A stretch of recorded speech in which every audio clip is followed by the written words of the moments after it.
Hey guys, what's going on? SimRover is back, and today I'm doing a reaction to the banner that just got announced. I'm sure many of you have already seen videos on it, so I'm not going to go into like a super in-depth, but I'm going to go over my thoughts on it, because I knew a big banner was coming, and as you can see in front of me, I have the previous characters that came out a long time ago. We got Aizen, we got Yhwach, and we got Yamamoto, the first one, not the Flame Cloak one. But now they have me wondering if they're going to make a remake of the Flame Cloak one, maybe with a better animation. I don't know. But anyways, yeah. So the the characters coming out on the 31st are clearly those three characters: Yhwach, Aizen, and Genryusai. And so when I saw that this morning, I'll go over my reaction. So first off, was it one of excitement? No, it was not. Okay, it was a very mixed reaction.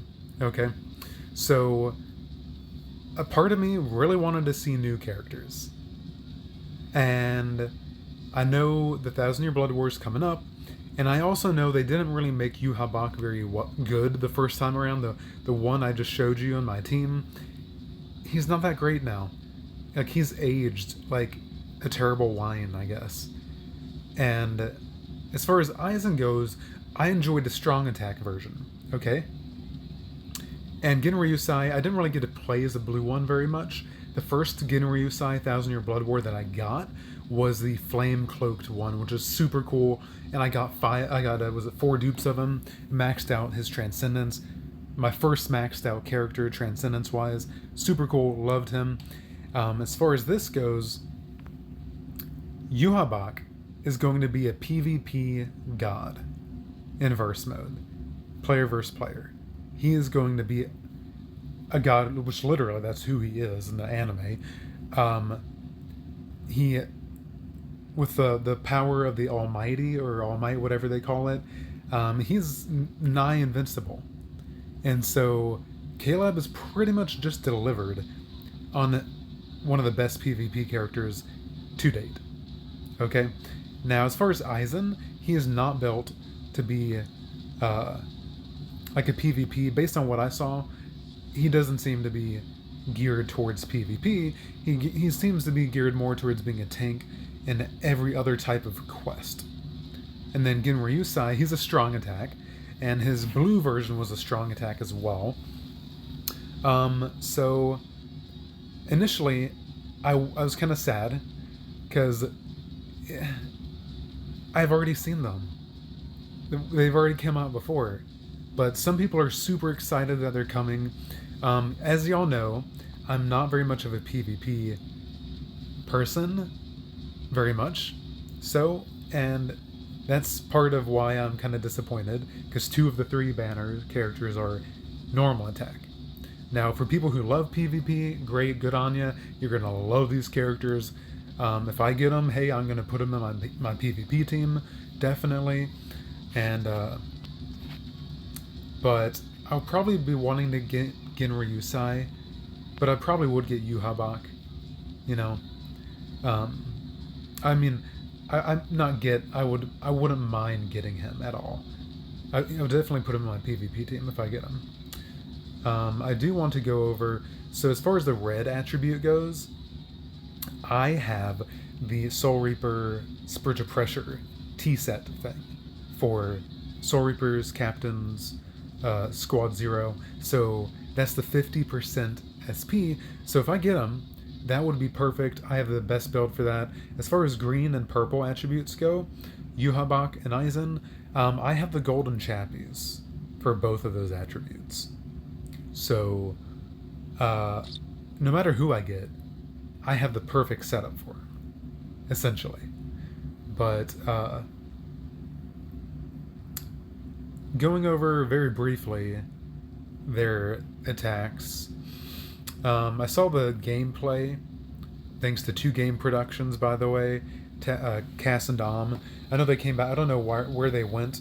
They weren't making videos for a while, But I'm happy they are back because I got to see the gameplay thanks to them. So kudos to them. Go see their channel.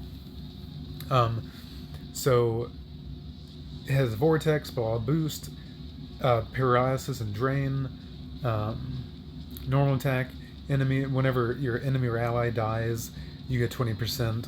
Now, I was curious if that stacks. I'd never read down here when your character or an allied character defeats an enemy or is defeated by a normal attack. The character with this skill activate will increase 20%. This effect can only be activated 4 times. So, okay, so it is limited. Gotcha. To 4. Still, that's a lot. 2, 4, 6, 8. So that's 80% increase. And I know whenever his health gets down to a certain point, he'll get damage taken decreased 50%. So he'll be a tank in that aspect. Booster, he's going to become more powerful. The booster boosting your team as a whole. Ignore Brave Battle Invincibility. That'll help with some of the God tier, S tier characters in PvP. Destroy them. Enhancer, further boost the effect of the booster. Berserker, that's for normal attack, is it?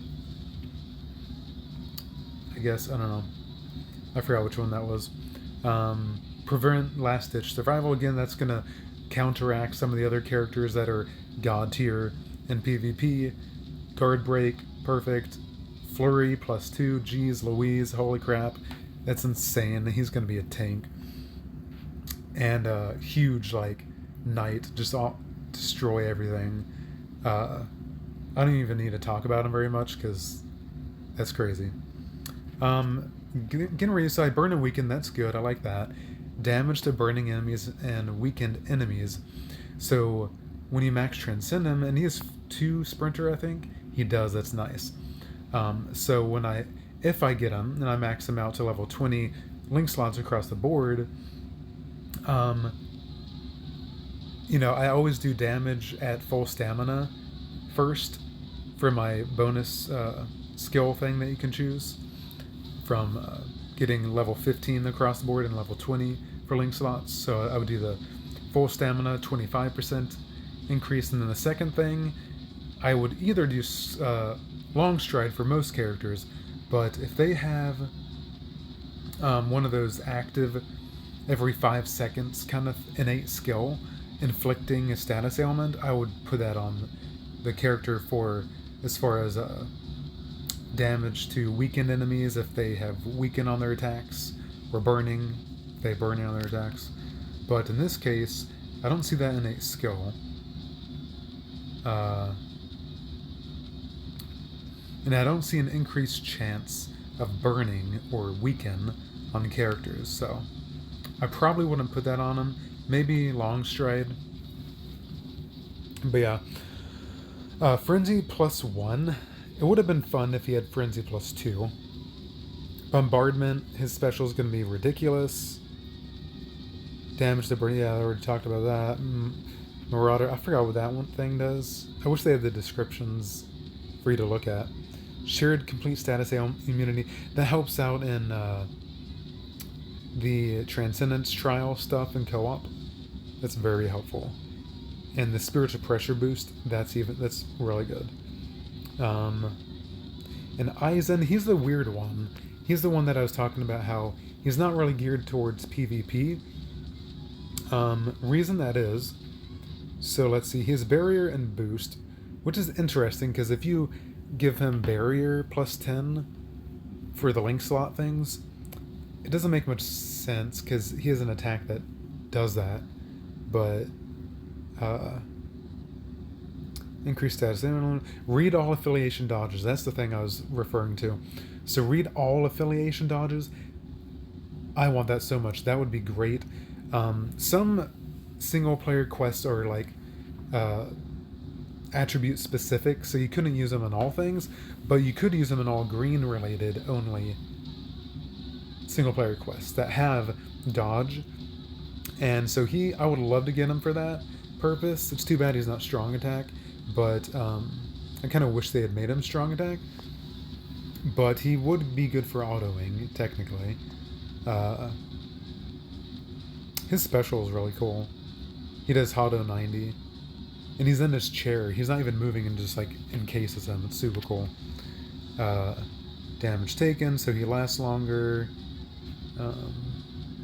Flurry, yeah, poise basics. Multi-barrier, so that helps him last a little bit longer.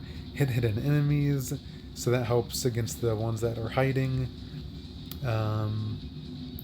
Status ailment attack boost. 80%. So I guess if somebody's inflicted by whatever his thing is, he does 80% more damage. Whoa, that's crazy. More damage. Gauge effect. Yeah, that's the other thing, the gauge.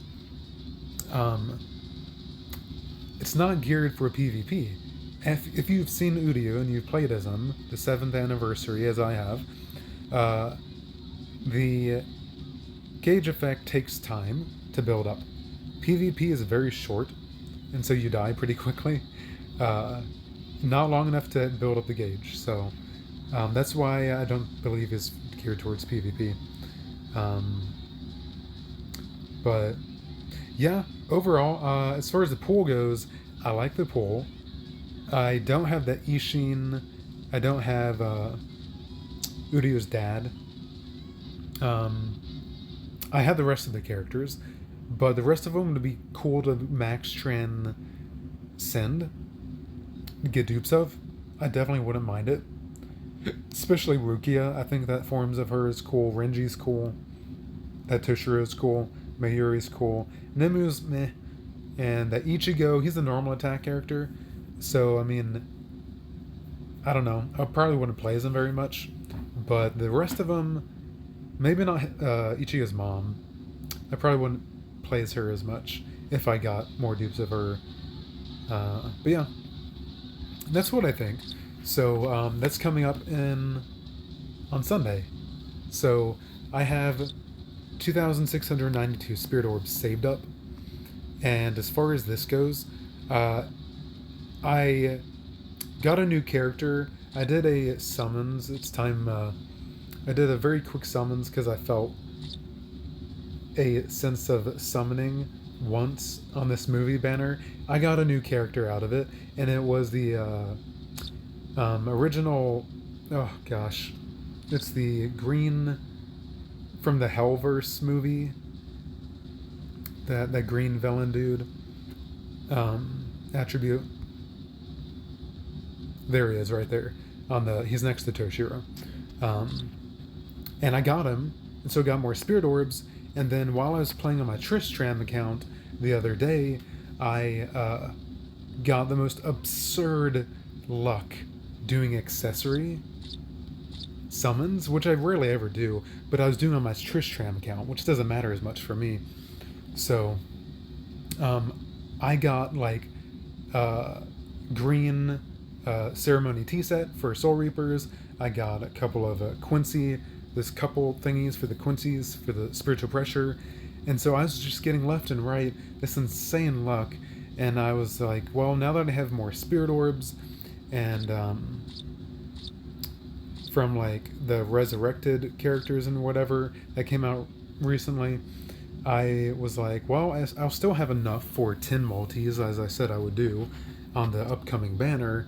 And so I tested my luck on like 3 of these summons because I analyzed which accessories I need, and I did not get anything special. So I was a little upset about that I had tried my luck, but as a famous speech would say, if you haven't failed, then you're not trying at all. I'll say it again. If you haven't failed, you're not trying at all. So it takes those leaps of faith of trying your luck at something, and if it fails, you don't get what you were looking for. That's just part of the process. It's part of, you just keep at it. Eventually, you'll get what you're wanting, or maybe not. But all it takes is just you're trying. You just try it. If you don't get what you wanted, c'est la vie. You keep moving forward. That's it. So, That's my prerogative as far as if you didn't get the 7th anniversary characters, don't worry about it. No sweat. Don't worry about it. Just keep going forward, keep playing, keep collecting stuff, keep getting spirit orbs, be patient, just keep trying at it. But yeah, I am excited though for this upcoming banner. We'll see what happens from it. I'm really curious. So, but if that's anything, guys, remember this is Simra over here, and I will talk to you all next time. Ciao.